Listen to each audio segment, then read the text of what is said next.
नमस्कार दोस्तों, आपका बहुत बहुत स्वागत है इस नए वीडियो में। दोस्तों, आज हम लोग विस्तारपूर्वक चर्चा करेंगे कि किसी महिला की गिरफ्तारी अगर होती है तो उसके अधिकार क्या हैं। और अगर इस वीडियो को कोई बहन, कोई महिला अगर देख रही है, बहुत अच्छी बात है। आप लोग इस वीडियो को अंत तक ज़रूर देखिएगा, क्योंकि आप लोगों को इसमें आप लोगों का अधिकार विस्तारपूर्वक जो है कि बताऊंगा मैं। अगर कोई भाई इस वीडियो को देख रहे हैं तो आपसे रिक्वेस्ट है कि आप अपने घर में अपनी बहन, अपनी माँ, आपके घर में जो महिलाएं हैं, आप उनको बताइए कि आखिर उनका गिरफ्तारी के समय में उनके अधिकार क्या होते हैं। कुछ लोग कहेंगे कि हम तो अपराध करते नहीं हैं तो हम क्यों देखें। तो ऐसा नहीं है। जाने अनजाने में भी बहुत से ऐसे अपराध हो जाते हैं जिसमें गिरफ्तारी तक का नंबर आ जाता है। तो आज जो मैं चीज़ आपको बताऊंगा ये उस समय आप लोगों को काम आएगा, उसमें जो है आप लोगों को काम आएगा। और क्या है कि अगर आपको अपना अधिकार नहीं मालूम है तो जो जैसा कहता है वैसा आप लोगों को मानना पड़ता है। जब अधिकार ही नहीं मालूम है तो मानना तो पड़ेगा ही, जाहिर सी बात है। इसलिए आप लोग इस वीडियो को अंत तक ज़रूर देखिएगा। आप लोगों को इसमें जो भी महिलाओं से संबंधित बातें हैं गिरफ्तारी के समय, वो मैं आप लोगों को विस्तार पूर्वक आज जो कि बताऊंगा। और वीडियो के अंत तक आप लोग बने रहिएगा।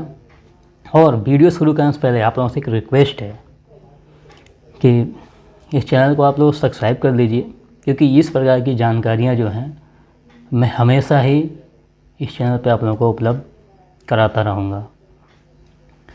क्योंकि इस तरह की जानकारियाँ जो है कि जानना इसलिए ज़रूरी है, कभी ना कभी ये चीज़ जो है कि हम लोगों के काम में ज़रूर आती है।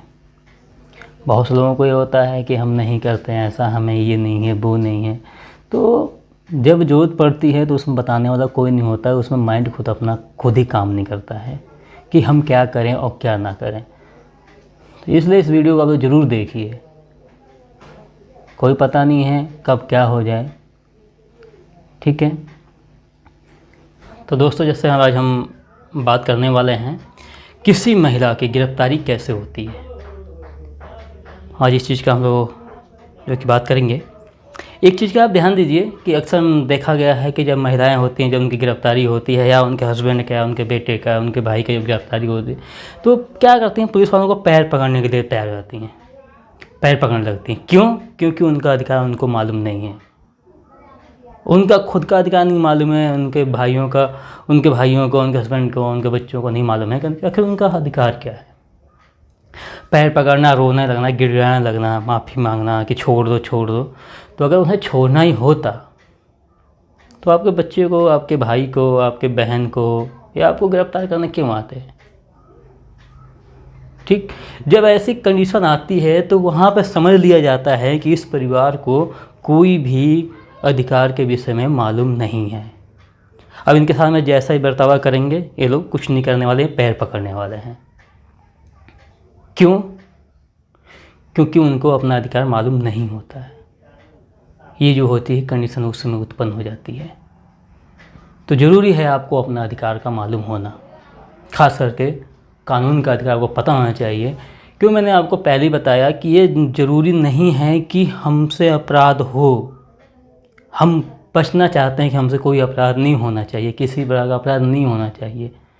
एक तो हाई लेवल के अपराध होते हैं, उन तो छोड़ दीजिए, लेकिन जो कभी अपराध ना किया हो, उसके विषय में जानता ही ना हो कि कैसे है क्या नहीं है, तो उस समय बड़ी प्रॉब्लम हो जाती है। पता होता नहीं है, प्रॉब्लम खड़ी हो जाती है। तो आज हम बात करने वाले हैं कि महिलाओं के अधिकार क्या हैं गिरफ्तारी के समय। CRPC की धारा 46 उपधारा 4 ये अधिकार देता है कि किसी भी महिला का सूर्य ढलने के बाद और सूर्य उगने से पहले उसकी गिरफ्तारी नहीं होगी। सूर्य ढलने के बाद और सूर्य उगने से पहले उसकी गिरफ्तारी नहीं होगी, मतलब रात के टाइम में उसकी गिरफ्तारी नहीं होगी। अगर परिस्थिति ऐसी है कि गिरफ्तार करना बहुत ज़रूरी है तो मजिस्ट्रेट से जो होता है अनुमति की ज़रूरत होती है। मजिस्ट्रेट से अनुमति लेने के बाद ही उस महिला की गिरफ्तारी होगी, अन्यथा नहीं होगी। नंबर 2 है किसी भी महिला की गिरफ्तारी जब होती है तो उसको गिरफ्तार करने के लिए महिला सिपाही या महिला पुलिस अधिकारी वहाँ पे मौजूद होनी चाहिए। किसी भी महिला की गिरफ्तारी पुरुष सिपाही या पुरुष पुलिस अधिकारी नहीं करेंगे। वहाँ पे महिला पुलिस या महिला पुलिस अधिकारी का होना अनिवार्य है। फिर क्या है कि अगर उस महिला की तलाशी लेनी है जिस महिला की गिरफ्तारी हुई है या गिरफ्तारी से पहले ही तलाशी लेनी है, तो उस समय भी क्या होता है कि उसकी तलाशी एक महिला पुलिस अधिकारी ही लेगी, या महिला सिपाही या महिला पुलिस अधिकारी। पुरुष सिपाही या पुरुष पुलिस अधिकारी उसकी तलाशी नहीं लेगा। अब क्या है कि इतना तो पता तो होता नहीं है। अब सही पुलिस आई, अरे बाप रे बाप, गिर के रोना स्टार्ट।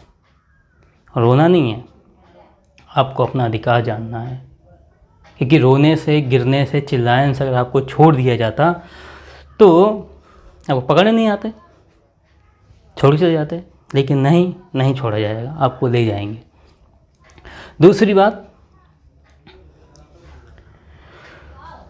फिर क्या आता है, अगर गिरफ्तारी किसी नाबालिग बच्ची की होती है, अगर गिरफ्तारी किसी नाबालिग बच्ची की होती है तो जांच पड़ताल के समय उसके अभिभावक वहाँ पे मौजूद रहेंगे।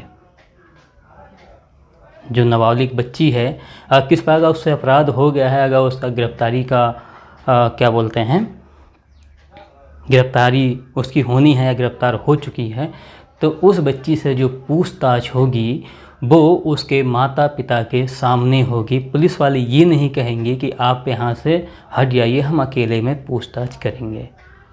ध्यान देना, किसी नाबालिग बेटी का, कोई भी नाबालिग बेटी है, अगर उससे किसी प्रकार का अपराध हो जाता है तो उससे पूछताछ उसके माँ बाप के सामने होता है, ना कि अकेले में। ठीक है।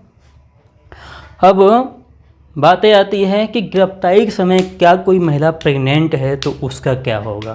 तो ध्यान दीजिए कि गिरफ्तारी के समय अगर कोई महिला प्रेग्नेंट है तो वो अपने किसी को अपने साथ रखने की मांग कर सकती है, किसी सहयोगी की अपने साथ रहने के लिए मांग कर सकती हैं। ठीक है। अब यह है कि जिस महिला को अरेस्ट किया गया है उसको कहाँ रखा जाएगा। तो हर थाने में 2 रूम होते हैं, जो गिरफ्तार आदमियों के लिए, गिरफ्तार महिलाओं के लिए, महिला के लिए अलग होता है और जेंट्स के लिए अलग होता है। तो महिला वाले ही रूम में उसको रखा जाएगा।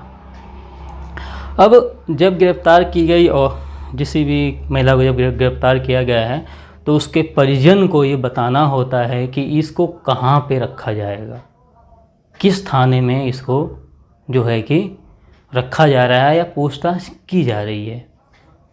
फिर आता है, अगर किसी महिला से पूछताछ करना है, किसी भी महिला से अगर पूछताछ करना है तो वो पूछताछ भी सूर्य ढलने के बाद और सूर्य निकलने से पहले नहीं किया जाएगा। अगर ऐसी परिस्थिति है कि पूछताछ करना ज़रूरी है तो पुलिस अधिकारी को जो है महिला के घर जाना होता है, महिला घर जो है कि जाना होता है।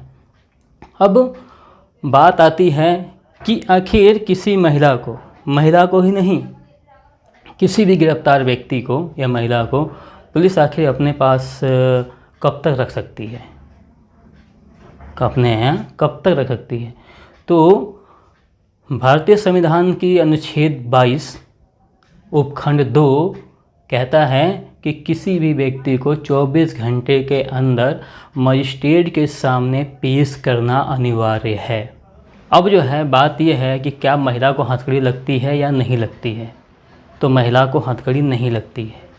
ये चीज़ जो है कि अधिकतम लोगों को पता नहीं होता है। बात वही आती है, जब पुलिस आती है तो लोग तमाशा देखने लगते हैं, डरने लगते हैं। कितने लोग तो घर में से निकलते ही नहीं हैं, बाप रे मर जाएंगे भैया, ये क्या हो गया, ये कौन सी आफत है।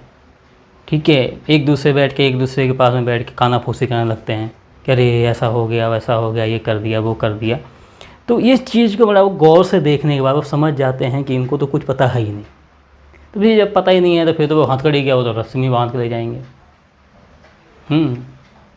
और 2-3 लोग होते हैं डंडा लेके, आओ आओ आओ अली आओ आओ, चल चल चल चल चल चल चल चल चल चल चल चल। ठीक है, ये चीज़ होता है। तो ये चीज़ जानना है कि महिला को हथकड़ी लगाने का आदेश नहीं होता है। अगर बाई चांस किसी का क्रिमिनल रिकॉर्ड है, 10-5 केस चल रहे हैं, ऑलरेडी ही केस चल रहे हैं उसके ऊपर, तो उस समय जो परिस्थिति होती है अलग होती है। अगर किसी महिला को हथकड़ी लगानी है तो कोर्ट से परमिशन लेके आना पड़ता है। किसी महिला को अगर हथकड़ी लगानी है तो उसके लिए भी उन्हें कोर्ट से परमिशन लेके आना पड़ता है। गिरफ्तार महिला का जब मेडिकल परीक्षण होता है तो मेडिकल परीक्षण जो भी होता है तो वो एक महिला डॉक्टर ही करेगी, महिला डॉक्टर ही करेगी। पुरुष डॉक्टर जो है कि उनका मेडिकल परीक्षण नहीं करें। ये सभी अधिकार जो है कि आपको पता होना चाहिए। मैं उम्मीद करता हूँ कि मेरे द्वारा दी गई जानकारी आप लोगों को अच्छी लगी होगी, और मिलते हैं आपसे नेक्स्ट वीडियो में। तब तक के लिए बाय बाय।